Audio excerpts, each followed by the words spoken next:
इसमें भी बहुत बड़ा रोल मायावती का था। मैं तो कह ही रही हूँ प्रियंका गुप्ता, आपकी आरक्षण की जो लड़ाई है, प्राइवेट नौकरी में आप आरक्षण को लेकर लगातार आवाज उठा रहे हैं। अब एक और युवा खड़ा हो रहा है, आकाश आनंद बीएसपी से। देखिए पूजा जी, सबसे पहले तो आप मैं यही रुकिए, कहना चाहूंगी, रुकिए। देखिए सबसे पहले तो मैं यही कहना चाहूंगी, आकाश आनंद जी का जो राजनीतिक जो करियर है वो उनकी पार्टी ने खुद ही पाताल में पहुंचा। एक बार आप फ्लैशबैक में जाइए, एक बार जब उनका एक भाषण वायरल हुआ, उसके बाद बहन मायावती जी ने उनको अपरिपक्व कह दिया। दूसरी बार जो पार्टी अनुशासन के लिए जानी जाती थी, उसी पार्टी ने उन्हें एक लेटर थमा दिया कि भैया आप तो अनुशासन विहीन है, इसलिए आप साइड में हो जाइए। तो मैं समझती हूँ कि ये रिमोट कंट्रोल आखिर है किसके हाथ? बहन मायावती जी के हाथ में है या भारतीय जनता पार्टी के हाथ में? ये आपके दर्शकों को बेहतर पता होगा। अब यहाँ एसएन सिंह जी होंगे, वो मुस्कुरा भी रहे होंगे।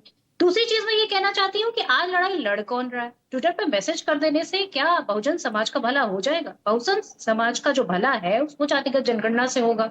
उसको सामाजिक न्याय चाहिए, उसको नौकरी में आरक्षण चाहिए, उसको शिक्षण संस्थानों में आरक्षण चाहिए। उस पर बोल कौन रहा है?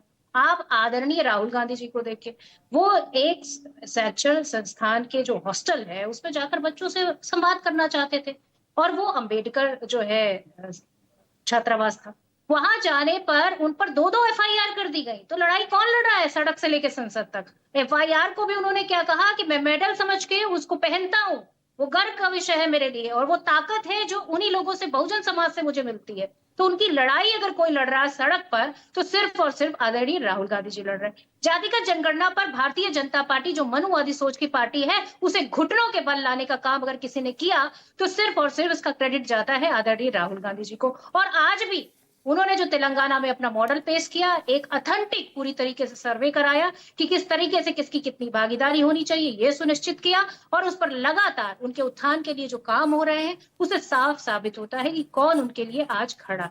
और आप सिर्फ यही नहीं, चाहे वो संविधान बचाने की लड़ाई हो, चाहे वो आरक्षण की लड़ाई हो, हर लड़ाई में राहुल गांधी जी पूरी तरीके से मैदान में है, और किसी भी तरह की कोई भी यातना सहने के लिए तैयार है, चाहे वो सड़क पर चलने पर उन्हें जो है उनके ऊपर एफआईआर देखिए, दर्ज करना हो। मायावती के मैदान में उतरने से सीधा साधा, ये तो आप भी समझते हैं प्रियंका गुप्ता, नुकसान किसे होता है? अरे इंडिया भाई गठबंधन को होता है। पूजा जी, मैदान में उतरने तो दिया जाए, रिमोट कंट्रोल से जितना चलाया जाता है उतना चलता है, फिर उसके बाद बंद हो जाता है।